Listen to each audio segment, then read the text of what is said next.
US President Donald Trump nag-walkout sa dapat sana ay pakikipagpulong niya sa mga Democratic leaders sa White House. We're now making a 10-point. British Prime Minister Theresa May nanawagan sa mga miyembro ng parlamento na suportahan ang kanyang bagong EU divorce deal.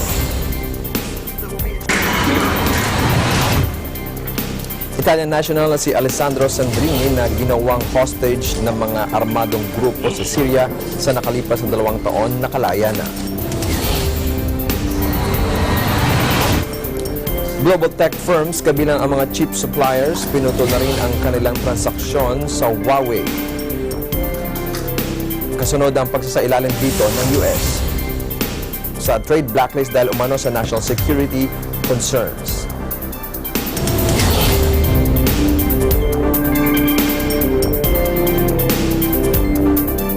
Ako po si Ben Bernaldez, ang inyong magiging tagapagbalita. Sa detalye ng mga balita. Nag-walkout si US President Donald Trump sa dapat sana ay pakikipagpulong niya sa mga Democratic leaders sa White House. Matapos nito, nagsagawa ng impromptu news conference si Trump sa White House Rose Garden at inanunsyo na hindi siya na makikipag-deal sa mga Democrats hanggat nagpapatuloy ang ginagawa nilang paglulunsad ng anyay phony investigations. They would have loved to have said we colluded. They would have loved it. These people were out to get us. The Republican Party and President Trump. They were out to get us. This was a one-sided, horrible thing.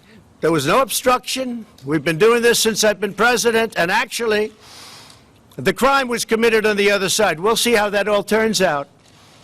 I hope it turns out well. And there was no collusion between Russia and the Trump campaign. That's it. But they want to make this a big deal. Whether or not they carry the big I word out, I can't imagine that, but they probably would because they do whatever they have to do. If someday a Democrat becomes president and you have a Republican House, they can impeach him for any reason, or her. Any reason. We can't allow that to happen. I respect the courts, I respect Congress, I respect right here where we're standing. But what they've done is abuse. This is investigation number 4 on the same thing. Probably 5. And it really started, I think, pretty much from the time we came down the escalator in Trump Tower.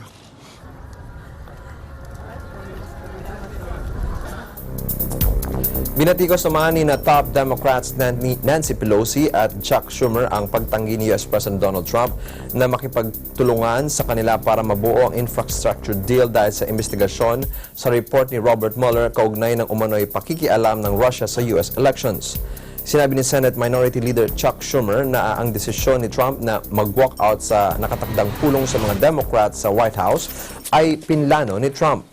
Sinabi naman ni US House Speaker Nancy Pelosi na kulang sa kumpiyansa ang Pangulo sa pagtalakay sa mga infrastructure problems ng kanilang bansa.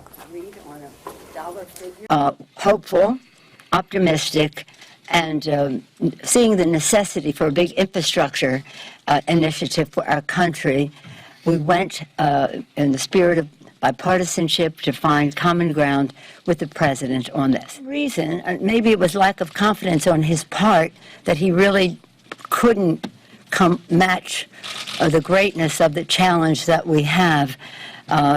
Wasn't really respectful of the reason of the Congress and the White House working together. He just took a pass. We were interested. We are interested in doing infrastructure. It's clear the president isn't. He is looking for every excuse. But now that he was forced to actually say how he'd pay for it, he had to run away. And he came up with this pre-planned excuse. And one final point, it's clear that this was not a spontaneous move on the president's part. It was planned. To the White House for a follow-up meeting. Nanawagan si British Prime Minister Theresa May sa mga miyembro ng parlamento na suportahan ang kanyang bagong EU divorce deal. Gayunman, tila ibinasura ng mga pro-Brexit conservatives at opposition parties ang kanilang isinusulong na compromise para mawakasan na ang ilang buwan ng umiira na political crisis. Hinikayat naman ng ni May ang mga mambabatas na paulit-ulit na tinatanggihan ang kanilang plano na pagbotohan na ito sa unang bahagi ng Hunyo upang tuluyan ng makaalis ang kanilang bansa sa EU pagdating ng summer. The government will include, if Parliament passes the bill before the summer recess, the UK will leave the EU by the end of July.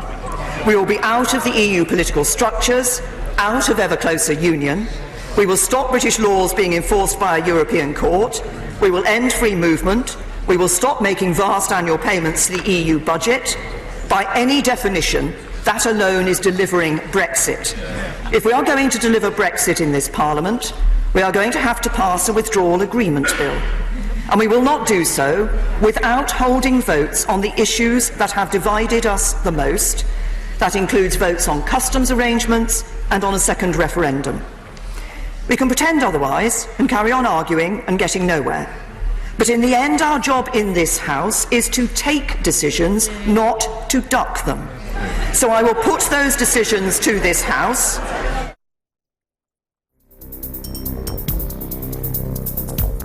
Umaasa si Indian Prime Minister Narendra Modi na muli siyang mananalo at makakapagtala ng kanyang major party victory sa itinaguriang world's biggest election.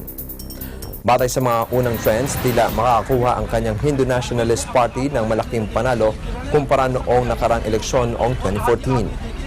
Makalipas ang 2.5 oras na pagbibilang ng boto, nangunguna na ang Bharatiya Janata Party ni Modi batay sa figures ng Election Commission. Nakakuha na ang kanyang partido ng 283 seats mula sa 542 seats habang ang kanilang rival Congress ay mayroon lamang na 51. Kapag nakumpirma ito, tiyak nang malalampasan pa ng Hindu Nationalist BJP ang 272 seats na kailangan para makuha ang mayorya. Una nang nakakuha ang partido ni Modi ng 282 seats noong nakalipas na eleksyon.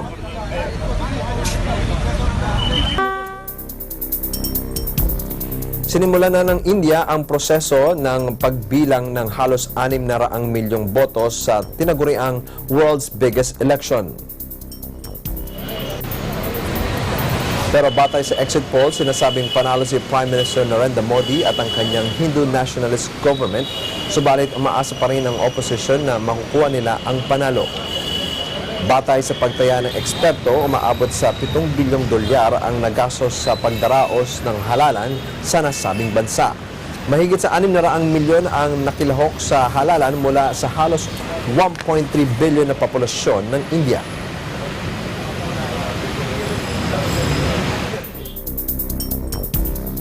Ang iba pang mga balita sa pagbabalik ng Eagle News International Filipino Edition.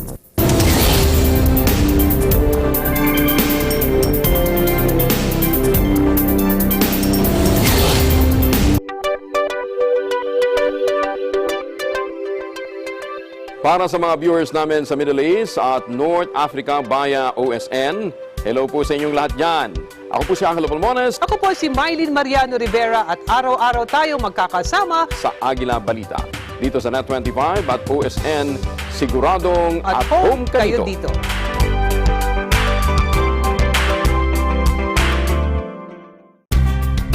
Mga maiinit na balita mula sa iba't ibang bahagi ng Pilipinas. Ang balitaang pumapagaspas. Saan bang panig ng bansa? Kasama si Nelson Lubao. Mga armas naman na kumpiska ng PNP sa isinagawang Oplan Katok. Layunin ng programa na bigyang pugay at kilalanin ang kahalagahan ng isinagawang ika-4 na Provincial Joint Security Coordinating Center. Bayan ng Lila Bohol na resulta ng pagkamatay ng isa sa mga driver. Nasa 450 po na ang mga armas na nakatago sa police boat. Agila, Pilipinas! Lunes hanggang Biyernes, alas 10:30 ng umaga. Dito lamang sa Net25. Iba't ibang di pangkaraniwang pangyayari ang nagaganap sa ating komunidad sa buong bansa at magiging sa iba't ibang panig ng daigdig. Mga pangyayaring nagpapakilo sa damdamin, nagsisilbing inspirasyon at nakakaapekto sa mga mamamayan. Sa mata ng Agila, patuloy kaming maghahatid ng tunay, patas at balanse mga balita na walang ibang motibo kundi serbisyo publiko. Subaybayan ang mga hatid naming balita sa Eagle News PH Facebook at Twitter pages. At sa Eagle News Live YouTube channel. At sa aming website, ang eaglenews.ph. Mata ng Agila. Lunes hanggang Biyernes, alas 6 hanggang alas 7:30 ng gabi.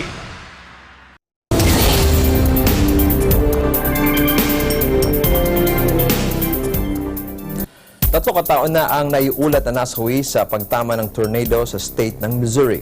Ayon sa mga opisyal, nagpatupad na ng emergency alert sa state capital na Jefferson City at inabisuhan ang mga mamamayan na manatili sa kanilang mga bahay dahil sa pagbuhos ng malalakas na ulan, hailstorm, malalakas na hangin at kidlat. Apektado na rin ng tornado ang katabing state na Oklahoma at Kansas. Ayon sa Missouri Department of Public Safety, 3 katao ang kumpirmadong nasawi sa Golden City, 170 miles sa southwest ng Jefferson City. Ilan din ang naiulat na nasugatan sa bahagi ng Carl Junction. Ilang mga bahay at ari-arian na rin ang napinsala sa bahagi ng state capital. Ilang lugar na ang nawala ng power supply at marami ng puno ang natumba. Nagsasagawa na rin ng mga emergency officials ng pagbabahay-bahay dahil sa mga ulat na may mga na-trap na residente.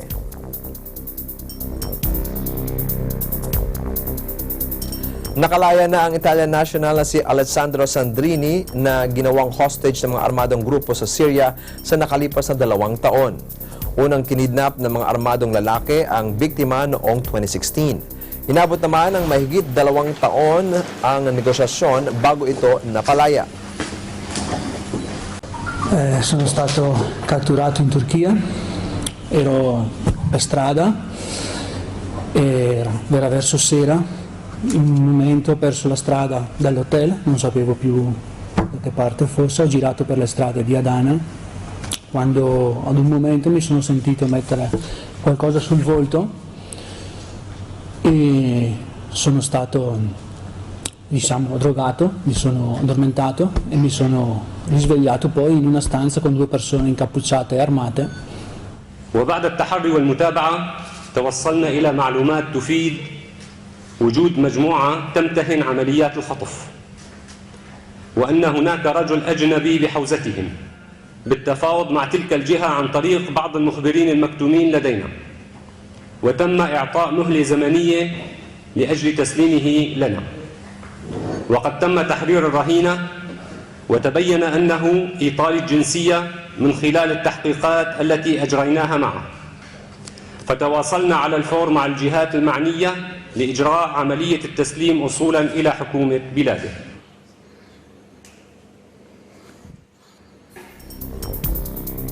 Nanganganib na makakuha ng no confidence vote si Austrian Chancellor Sebastian Kurz dahil sa kinaharap na Ibiza Gate scandal. Nabulabog ang gobyerno ng Austria matapos lumabas sa German media ang isang hidden camera video na nagpapakita kay dating far-right Freedom Party leader Heinz Christian Strache na nag-aalok mano ng public contract sa isang peking Russian backer kapalit ng pagtulong sa kanilang election campaign. Ang nasabing video ay kuha mula sa isang luxury villa sa Spanish island ng Ibiza noong July 2017. Nagresulta naman ito sa pagbitiw ni Strache bilang Vice Chancellor noong Sabado. Pinutol na rin ni Kurz ang kanilang 18-month-old coalition. Inanunsyo naman ni Kurz ang pagkakaroon ng snap election sa Setyembre sa pag-asang maaayos ang gusot. Umapila naman siya sa mga Austrians na pagtibayin ang suporta sa kanyang center-right People's Party. Sie tragen jetzt eine wesentliche Verantwortung, Mitverantwortung auch dafür, dass unsere Heimat Österreich eine positive Entwicklung nimmt. Es ist Politik auch ein Handwerk, für das manche von Haus aus sozusagen geeignet sind und andere es eine Zeit lang erlernen müssen. Jedenfalls ein Handwerk, das Gewissenhaftigkeit und Respekt gegenüber den anderen erfordert. Ziel des Bundespräsidenten, aber natürlich auch mein Ziel als Bundeskanzler ist es, in dieser Phase alles zu tun, um Stabilität in Österreich sicherzustellen, um zu gewährleisten, dass in den Ressorts die normale bürokratische Verwaltungsarbeit ordentlich fortgesetzt werden kann, dass die Institutionen funktionieren.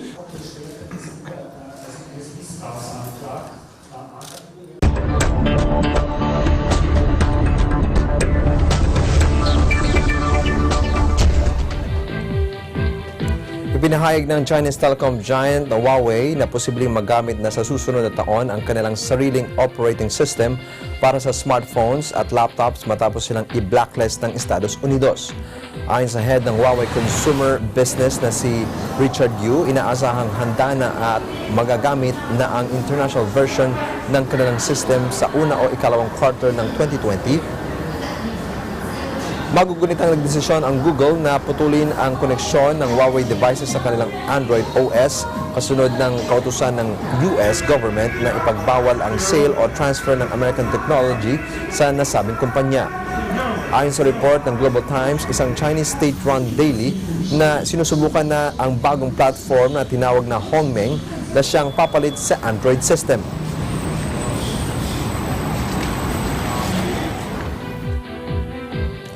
Pinutol na rin ang ilang global tech firms ang kanilang kabilang ang mga chip suppliers ang kanilang transaksyon sa Huawei. Kasunod ng pagsasailalim dito ng US government sa trade blacklist dahil umano sa national security concerns. Inabisuhan na ang mga US chip makers katulad ng Intel Corp, Qualcomm Incorporated, Xilinx Incorporated at Broadcom Incorporated ang kanilang mga empleyado na huwag na silang mag-supply ng critical software OT components sa Huawei. Itinigil na rin ng Lumentum Holdings Incorporated, isang optical components maker na hindi na nila itutuloy ang lahat ng shipments sa Huawei para makasunod sila sa ipinatutupad ng US na license requirements. Kabilang pa sa mga pansamantalang sinuspende ang transaksyon sa Huawei, ang Qorvo Incorporated, Radio Frequency Chip Maker, ang Analog Devices Incorporated, ang Inficorp, Optical Communications Chip Maker. Gayun din ang British chip designer na ARM, ang Japanese electronics giant na Panasonic Corporation at ang Japanese conglomerate na Toshiba Corporation.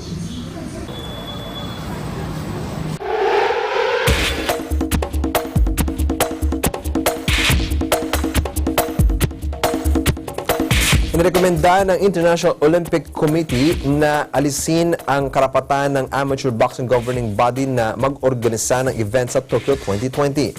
Ginawa ng IOC ang rekomendasyon kasunod ng isinagawang investigasyon sa umunoy serious mismanagement sa International Boxing Association o AIBA. The IOC Executive Board has decided to recommend to the IOC session to suspend the recognition of AIBA. There will be a boxing tournament at the Olympic Games 2020 in Tokyo, and that there will also be an appropriate qualification system for the boxers. And quite frankly, I also hope that it's the last time that we need this, and that we will not face another time such a agglomeration and such a high number of issues with any international federation. So I really hope that this is unique.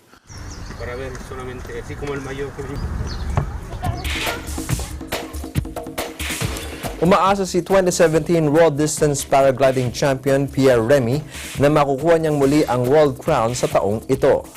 Tunghayan natin ito.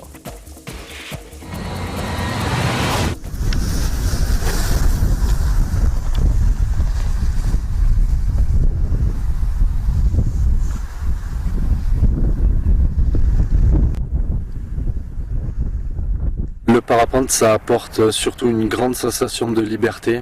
On est tout seul dans le ciel avec beaucoup d'espace autour de nous. On peut choisir l'endroit où on veut aller avec très peu de restrictions. Moi, ça fait 20 ans que je vole. Et aujourd'hui, quand je vole, j'ai toujours la même sensation qu'au début. Je suis toujours aussi content et euphorique d'aller voler. Disons que les deux plus importantes à mes yeux, ou même les trois, parce qu'on peut mettre le championnat de France dedans, je les ai gagnés. Donc oui, maintenant on peut que rêver de conserver un titre de champion du monde. Ce serait, enfin, un deuxième titre de champion du monde ou une deuxième victoire à la super finale de la Coupe du Monde, ce serait le rêve.